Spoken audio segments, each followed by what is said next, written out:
जय श्रीराम। शुक्लांबरधरं विष्णुं शशिवर्णं चतुर्भुजं प्रसन्नवदनं ध्यायेत् सर्वविघ्नोपशान्तये। रामाय रामभद्राय रामचन्द्राय वेधसे रघुनाथाय नाथाय सीतायाः पतये नमः।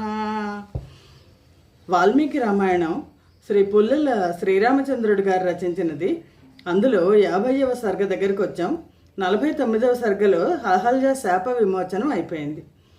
50వ సర్గము రామలక్ష్మణులు విశ్వామిత్రునితో మిథిల చేరుట. లక్ష్మణ సమేతుడైన రాముడు విశ్వామిత్రుని వెంట నడుచుచు ఈశాన్య దిక్కువైపు ప్రయాణము చేసి జనకుని యజ్ఞవాటమును చేరి విశ్వామిత్రునితో, మహాముని, మహాత్ముడైన జనకుని యజ్ఞ సంభారాదులు చాలా ఉత్తమముగా ఉన్నవి. ఇచట నానా దేశముల నుండి వచ్చిన అధ్యయన సంపన్నులైన బ్రాహ్మణులు వేల కొలది ఉన్నారు. వందల కొలది శకటములతో ఇరుకుగా ఉన్న ఋషివాటికలు కనబడుతున్నవి. ఇచట మనము నివసించుటకు అనువగు ప్రదేశమును నిర్ణయింపుము అని పలికెను. విశ్వామిత్రుడు శ్రీరాముని మాటలు విని జల సమృద్ధమై జన సమ్మర్ధము లేని ప్రదేశమునందు విడిది చేసెను. జనక మహారాజు విశ్వామిత్రుడు వచ్చినట్లు విని పుణ్యాత్ముడు పురోహితుడు అయిన శతానందుని ముందిడుకొని సవినయముగా ఎదురేగెను. మహాత్ములైన ఋత్విక్కులు శీఘ్రముగా పూజా ద్రవ్యములు తీసుకొని వచ్చి మంత్రపూర్వకముగా ధర్మానుసారముగా విశ్వామిత్రునకు సమర్పించిరి.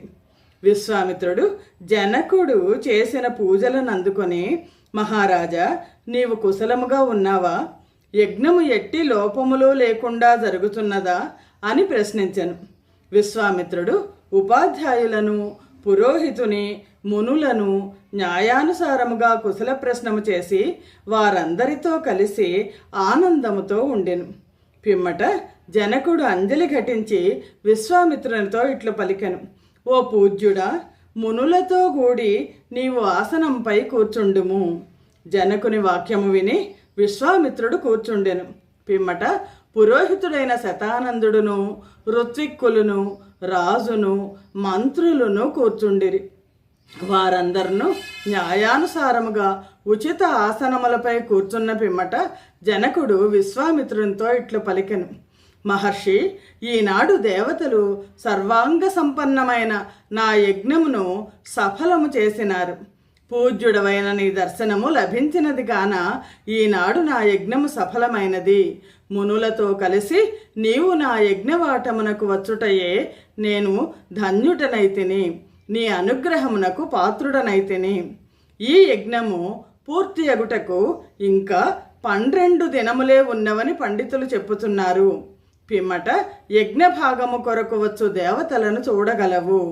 జనక మహారాజు విశ్వామిత్రునితో ఈ విధముగా పలికి సంతోషముతో వికసించిన ముఖము కలవాడై దోసిలి యొగ్గి నమస్కరించుచు మరల విశ్వామిత్రుని ఈ విధముగా ప్రశ్నించెను.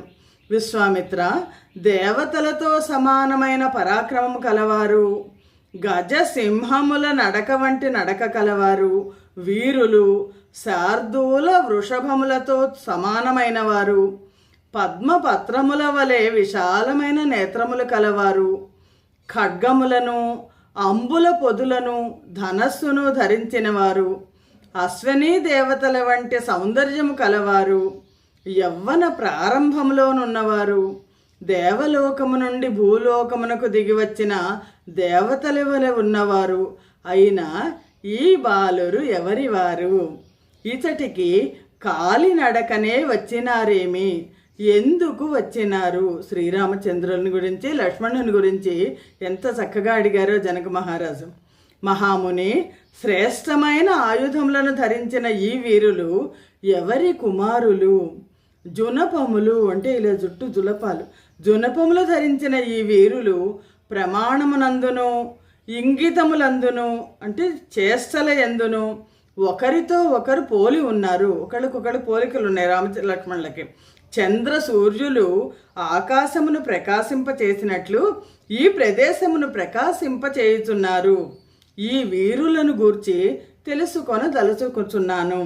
విశ్వామిత్రుడు మహాత్ముడైన జనకుని మాటలు విని ఆ మహాత్ములిరువురును దశరథ కుమారులు అని తెలిపెను.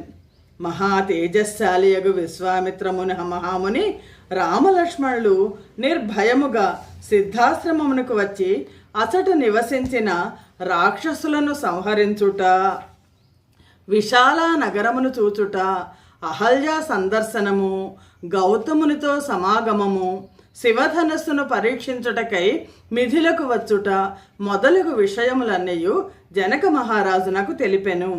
శ్రీమద్ రామాయణం నందలి బాలకాండలోని 50వ సర్గము సమాప్తము. జయ శ్రీరామ్. 51వ సర్గలోకి మనం వెళ్తున్నాం. జనక మహారాజు దగ్గరికి శ్రీరామ లక్ష్మణులను విశ్వామిత్ర మహర్షి తీసుకొచ్చారు కళ్యాణం కోసమే అని మనందరికీ కూడా తెలుసు. భక్తిపూర్వకంగా నమస్కారాలు చేసుకుంటూ 51వ సర్గకి వెళ్దాం. శతానందుడు విశ్వామిత్ర మహర్షి జీవితాన్ని గురించి జనక మహారాజుకి అక్కడున్న మిగిలిన వాళ్ళందరికీ కూడా తెలియచేస్తారు. 51వ సర్గము శతానందుడు విశ్వామిత్రుని పూర్వ వృత్తాంతమును వర్ణించుట. మహా తేజస్శాలి మహాతపస్వి అయిన శతానందుడు గౌతముని జ్యేష్ఠపుత్రుడు. విశ్వామిత్రుని మాటలు వినగానే ఆ తపస్వి శరీరము గగుర్పాటు చెందినది. రాముని చూడగానే అతడు అత్యాశ్చర్యవంతుడయ్యను. గౌతమ మహర్షి కొడుకు శతానందుడు తనకు సమీపమునందే సుఖముగా కూర్చున్న ఆ రాజకుమారులను చూచి విశ్వామిత్రునితో ఇట్లు పలికెను. ఓ మునిశ్రేష్ఠ, తీవ్రమైన తపస్సు చేయుచున్న యశస్విని యగు మా తల్లిని రామునకు చూపితివా? గొప్ప తేజస్సు యశస్సు గల మా తల్లి సర్వ ప్రాణుల చేతను పూజింపదగిన రాముని ఫలమూలాదులర్పించి పూజించినదా? విధి బలముచే మా తల్లి విషయమున జరిగిన వృత్తాంతమునంతయు రామునకు యథాతథముగా చెప్పినావా? రాముని చూచి ఆతిథ్యాలిచ్చుటచే పవిత్రురాలైన మా తల్లి మా తండ్రి గారిని చేరినదా? నా తండ్రి రాముని పూజించినాడా? అసటికి వచ్చిన నా తండ్రిని ఈ మహాత్ముడు గౌరవించినాడా? ఆ ఆశ్రమమునకు చేరిన పరిశుద్ధుడగు రాముడు శాంతమైన మనస్సుతో నా తండ్రిని పూజించినాడా? మాటలాడులో నేర్పడగల విశ్వామిత్ర మహాముని ఆ మాటలు విని ఆ శతానందునితో, శతానంద, నేను చేయదగినదంతయు చేసినాను, ఏమీయూ విడవలేదు. రేణుకాదేవి జమదగ్నిని చేరినట్లు అహల్య గౌతముని చేరింది అని చెప్పాను. విశ్వామిత్రుని మాటలు విని మహా తేజస్శాలియగు శతానందుడు శ్రీరామునితో ఇట్లనెను. శ్రీరామ, నీవు నరశ్రేష్ఠుడవు. ఈ విశ్వామిత్రుని మహిమకు అడ్డు లేదు. ఈతనిని అనుసరించి దైవవశముచే మా అదృష్టముచే ఇచ్చటకు వచ్చితివి. నీకు స్వాగతము. గొప్ప తేజస్సు గల ఈ విశ్వామిత్రుని కార్యములు మనసా కూడా ఊహింప శక్యము కానివి. ఇతడు తపస్సు చేత బ్రహ్మర్షి అయినాడు. ఈతని ప్రభావము సాటి లేనిది. ఈతనినే ఉత్తమ గతిగా గ్రహించినావు. గొప్ప తపస్సు చేసిన విశ్వామిత్రుడు నీకు రక్షకుడుగా ఉన్నాడు. అందుచే నీకంటే ధన్యుడు మరెవ్వడునూ ఈ లోకంలో లేడు. విశ్వామిత్రుని బలమెంతటిదో అతని చరిత్ర ఎట్టిదో చెప్పెదను వినుము. ఈ విశ్వామిత్రుడు చాలా కాలము రాజ్యము చేసెను.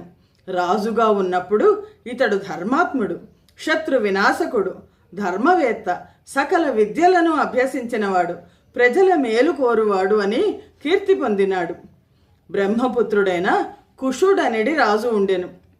ఆ కుశునకు బలవంతుడు ధార్మికుడు అయిన కుశనాభుడను కుమారుడుండెను. ప్రసిద్ధుడగు గాధి కుశనాభుని కుమారుడు.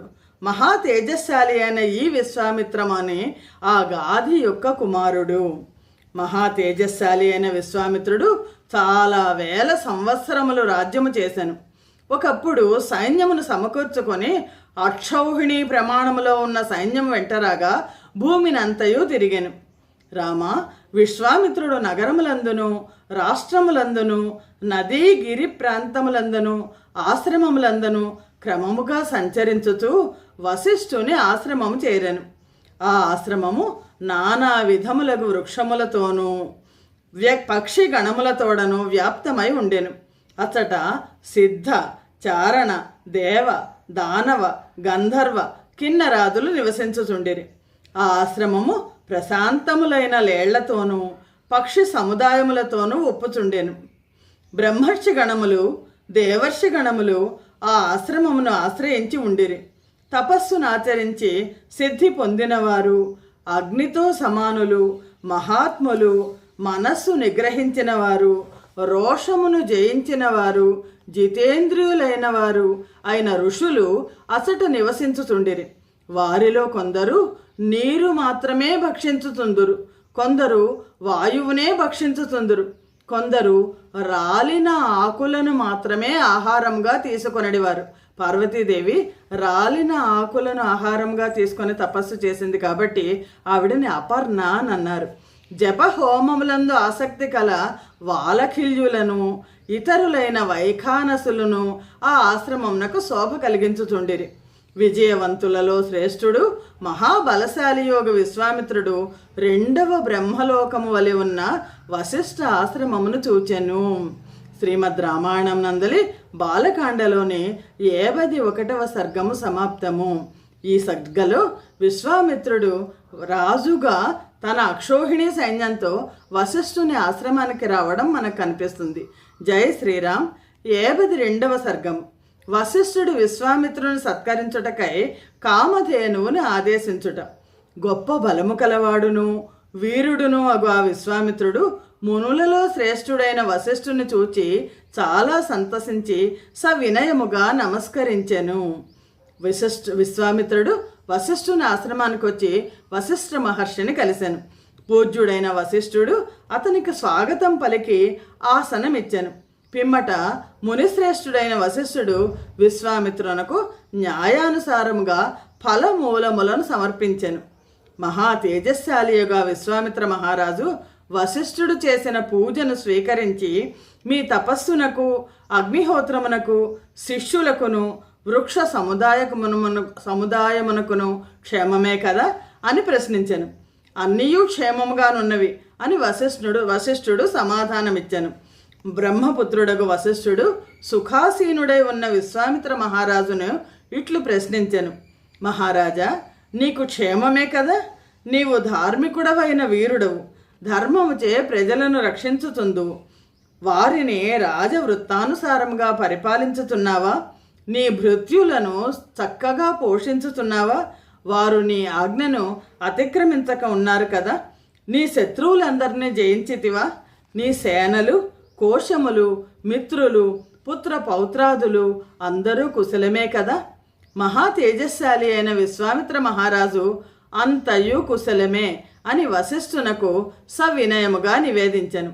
ధర్మనిష్ఠులైన వారిరువురును మిక్కిలి ఆనందముతో చాలాసేపు ఆయా విషయములను గూర్చి సంభాషణలు చేసుకొని ఒకరినొకరు సంతోషపెట్టుకొనిరి.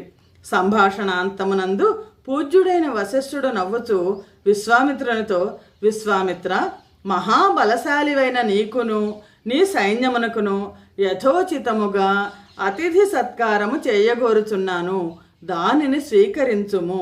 రాజువైన నీవు ఉత్తముడైన అతిథివి, అందుచే నిన్ను ప్రయత్నపూర్వకముగా పూజించవలసి ఉన్నది అని పలికెను.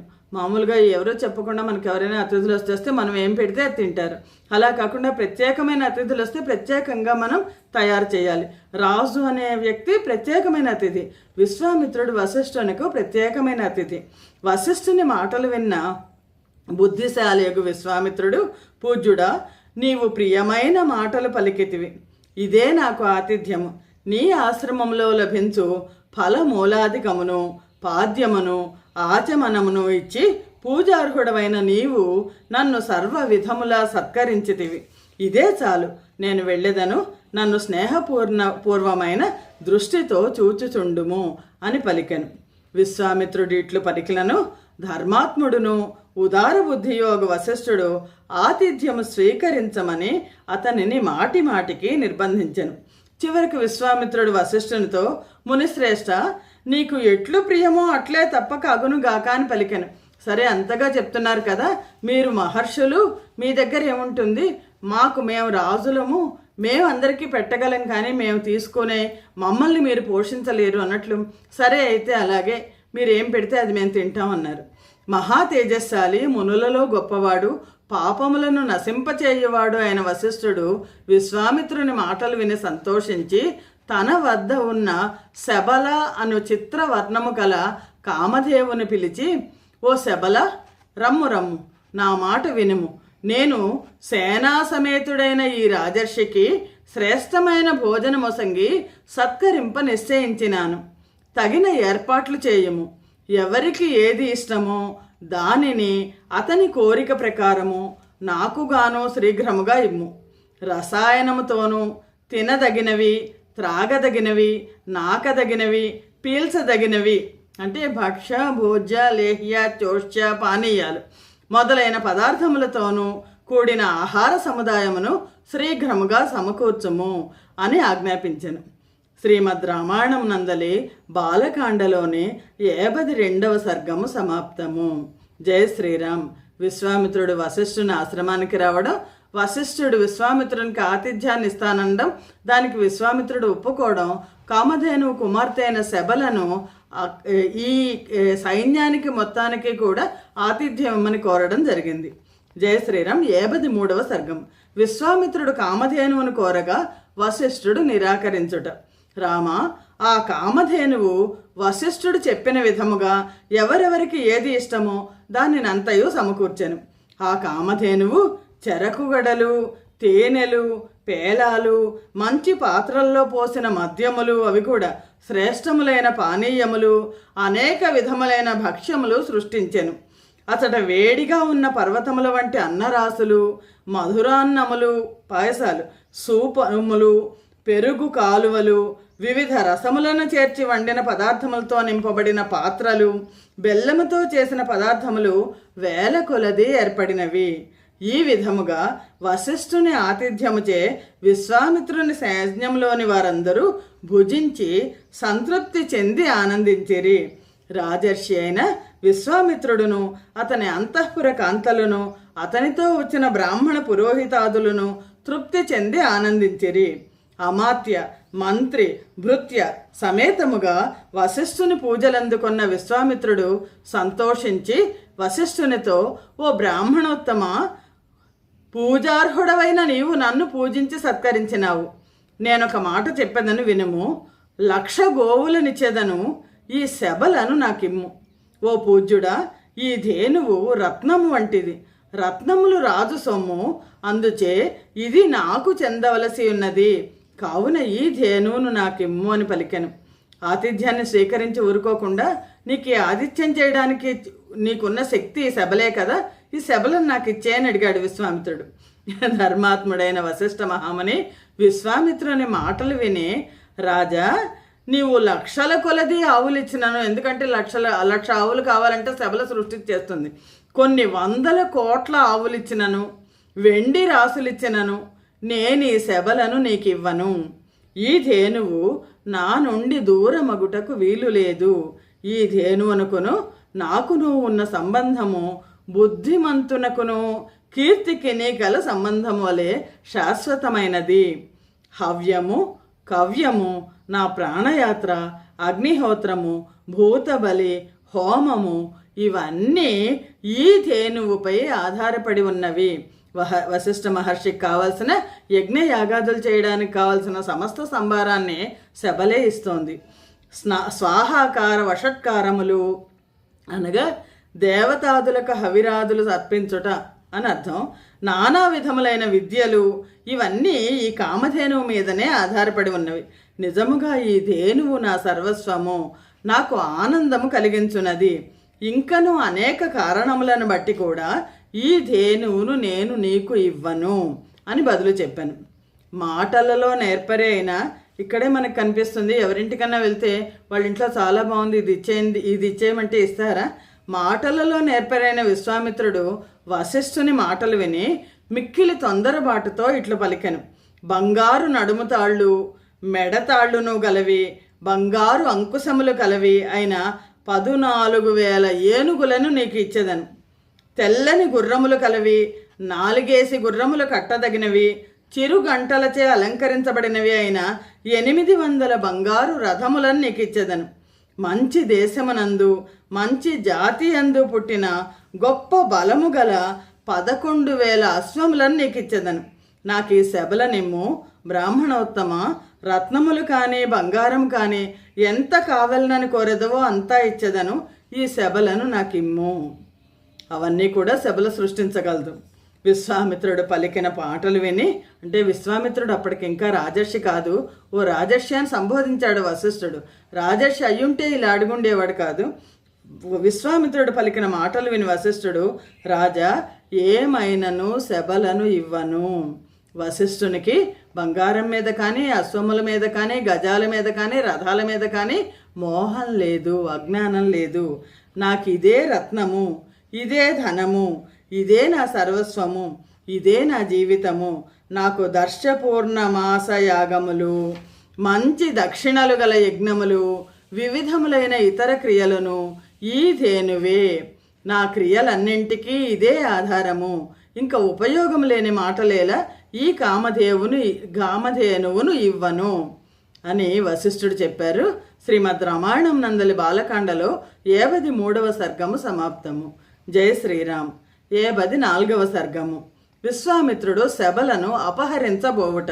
రామ, ఈ విధముగా వశిష్ఠుడు కామధేనువును ఇచ్చుటకు నిరాకరించగా విశ్వామిత్రుడు ఆ ధేనువును బలాత్కారముగా లాగికొని పోయెను. బలశాలిగా రాజు తనని ఈ విధంగా లాగుకొని పోవచుండగా ఆ శబల దుఃఖార్తురాలై ఏడ్చుచూ ఇట్లు ఆలోచించెను. మిక్కిలి దుఃఖముతో దీనురాలనైన నన్ను ఈ రాజభటులు ఈ విధముగా తీసుకొని పోవుచున్నారు. నన్నీ మహాత్ముడైన వశిష్ఠుడు విడిచివేసినాడా ఏమి?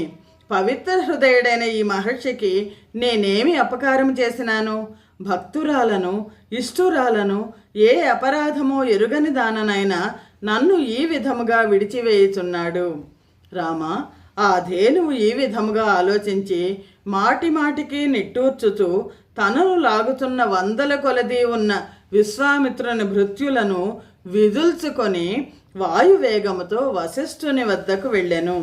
ఆ శబల ఏడ్చుచు అరచుచు వశిష్ఠుని ఎదుట నిలిచి మేఘదుందుబుల వంటి ధ్వనితో, బ్రహ్మపుత్రుడవైన ఓ పూజ్యుడా, ఈ రాజభృత్యులు నన్ను నీ వద్ద నుండి తీసుకొని పోతున్నారు. నీవు వీరిని నిరోధించుటలేదేమి? నీవు నన్ను విడిచివేసితివా అని అడిగాను. ఆ మాటలు విని బ్రహ్మర్షి వశిష్ఠుడు శోకముచే తప్పించుతున్న మనస్సు గల ఆ ధేనువుతో దుఃఖించుతున్న సోదరితో పలికినట్లు ఇట్లు పలికెను. ఓ శబల, నేను నిన్ను విడుచుటలేదు. నీవు నాకేమీయూ అపకారము చేయలేదు. మహాబలవంతుడైన ఈ రాజు నిన్ను నా వద్ద నుండి బలాత్కారముగా తీసుకొని పోతున్నాడు. నా బలము ఈతని బలముతో తుల్యము కాదు. విశేషించి ఇతడు రాజుగా ఉన్నాడు. రాజైన ఇతడు బలవంతుడైన క్షత్రియుడు. పృథివీకంతకు ప్రభువు కూడా. ఇతనికి అశ్వములతోనూ, రథములతోనూ, గజములతోనూ, ధ్వజములతోనూ వ్యాప్తమైన పూర్తి అక్షోహిణీ సేన ఉంది. అందుచేత ఇతడు నాకంటే ఎక్కువ బలము కలవాడు. రాజుని ఎదిరించలేకపోతున్నాను నేను అని వశిష్ఠుడు చెప్పాడు. వశిష్ఠుని వాక్యము విని వాక్యములందు నేర్పుగల ఆ ధేనువు అమితమైన కాంతిగల ఆ బ్రహ్మర్షిని గూర్చి సవినయముగా, బ్రాహ్మణోత్తమ, క్షత్రియ బలము కాదు. క్షత్రియ బలము కంటే బ్రహ్మ బలము దివ్యమైనది, అధికమైనది. నీ బలము అంతము లేనిది. ఎంతటి మహావీర్యవంతుడైనను విశ్వామిత్రుడు నీకంటే అధిక బలము కలవాడు కాదు. నీ తేజస్సు సమీపింప శక్యము కానిది. మహాత్మా, నీ బ్రహ్మబలముతో నిండిన నన్ను ఆజ్ఞాపించుము. ఆ దురాత్ముని దర్పమును బలమును నశింపచేసెదను అని పలికెను.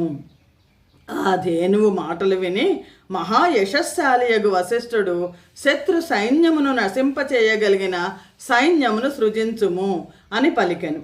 వశిష్ఠుని మాటలు విని ఆ కామధేనువు సైనికులను సృజించెను. ఆ కామధేనువు యొక్క హుంబా అనే ధ్వని నుండి పుట్టిన 100లాది పహ్లవులు విశ్వామిత్రుడు చూచుతుండగానే అతని సైన్యమునంతటిని నశింపచేసిరి.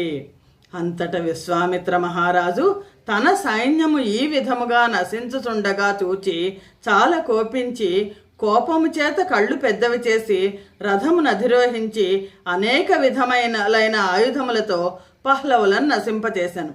ఆ పహ్లవులందరినీ విశ్వామిత్రుడు చంపివేయట చూచి ఆ కామధేనువు కోపముతో మరల యవనులను శకులను సృజించెను.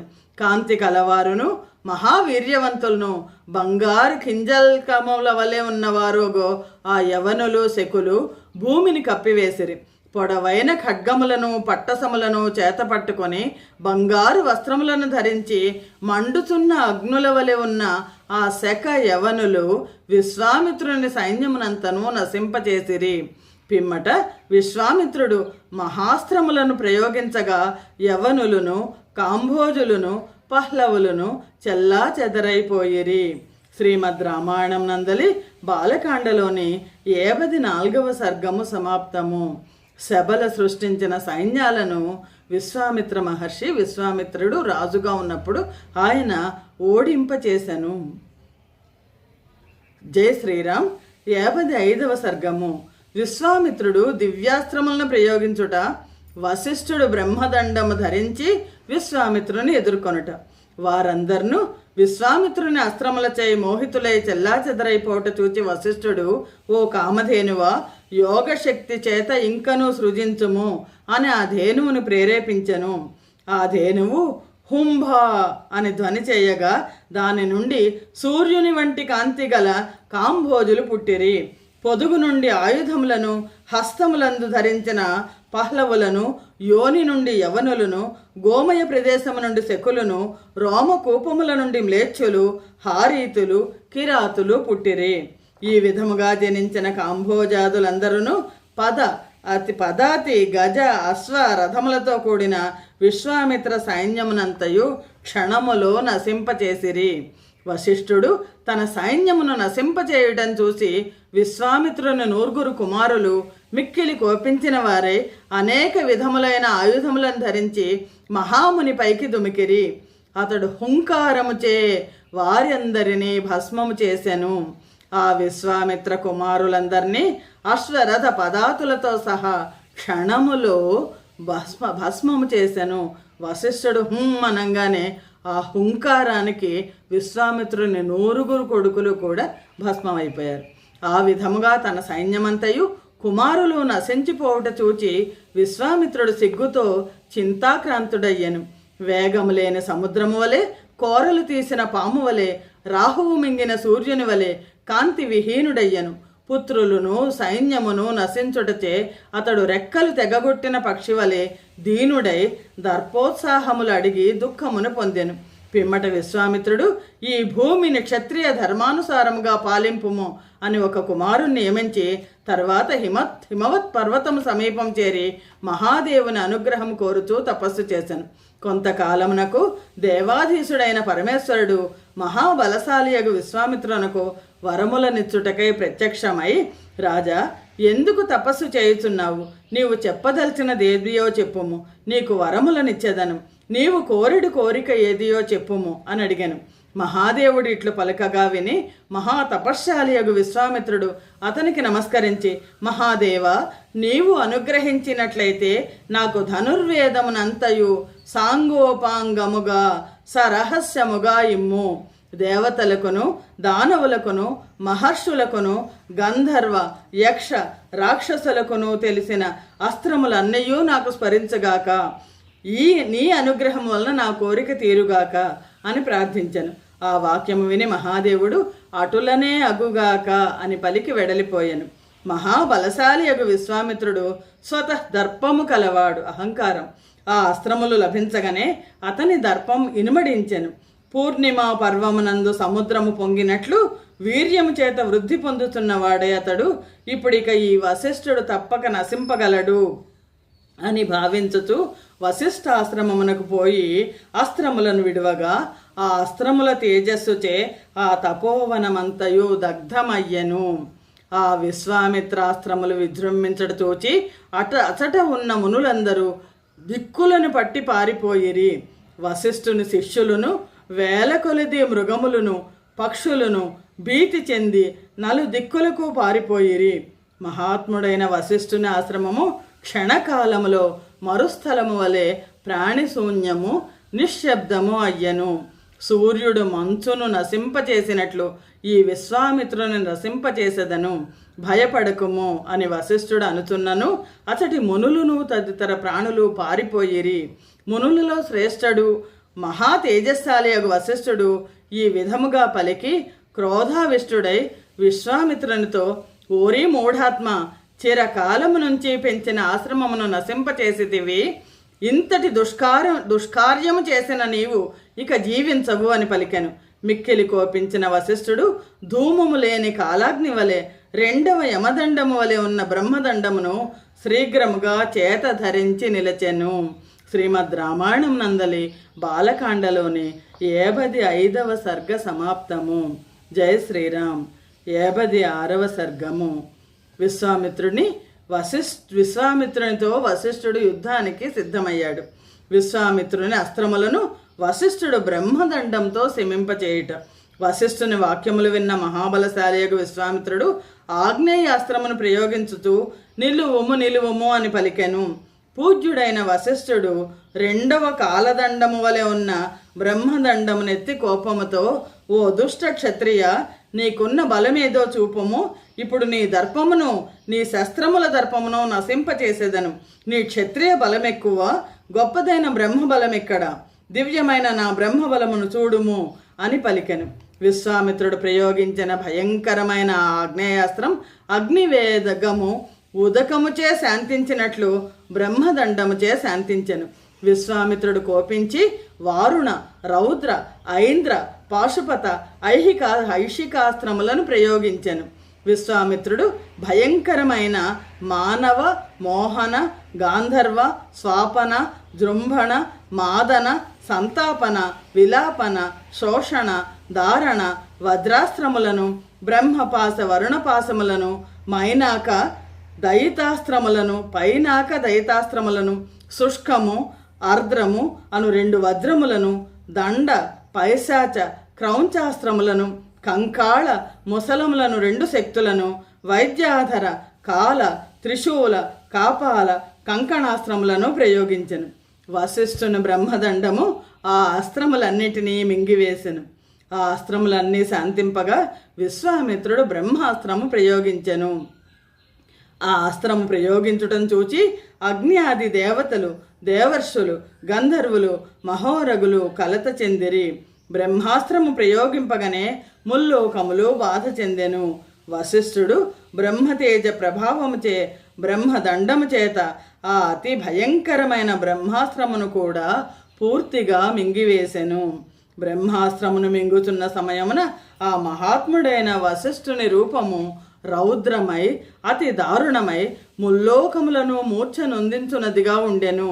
మహాత్ముడైన వశిష్ఠుని రోమకూపముల నుండి ధూమముతో నిండిన జ్వాలలు కల అగ్ని కిరణములు బయల్వెడలినట్లు కనపడెను. వశిష్ఠుని హస్తములో ఉన్న బ్రహ్మదండము ధూమము లేని ప్రళయ కాలాగ్ని వలె రెండవ యమదండము వలె ప్రజ్వరిల్లెను. అప్పుడు మునిగణములు మునిశ్రేష్ఠుడైన వశిష్ఠునితో, మహాముని, నీ బలము అడ్డులేనిది.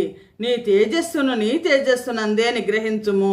నీవు మహాతపశ్శాలివైన విశ్వామిత్రుని నిగ్రహించితివి. లోకములను అనుగ్రహించుము.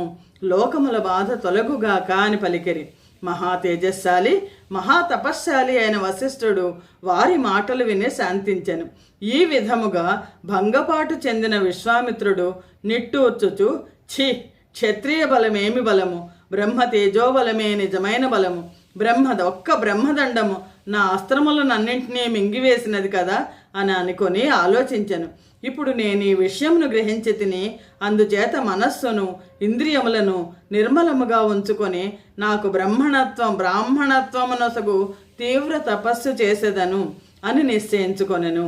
శ్రీమద్ రామాయణం నందలి బాలకాండలోని 56వ సర్గము సమాప్తము. స్వస్తి ప్రజాభ్య పరిపాలయంతాం న్యాయేన మార్గేణ మహిమహేషాః. గోబ్రాహ్మణేభ్య శుభమస్తు నిత్యం. లోకాః సమస్తాః సుఖినో భవంతు. జయ శ్రీరామ్. సర్వం శ్రీరామార్పణమస్తు.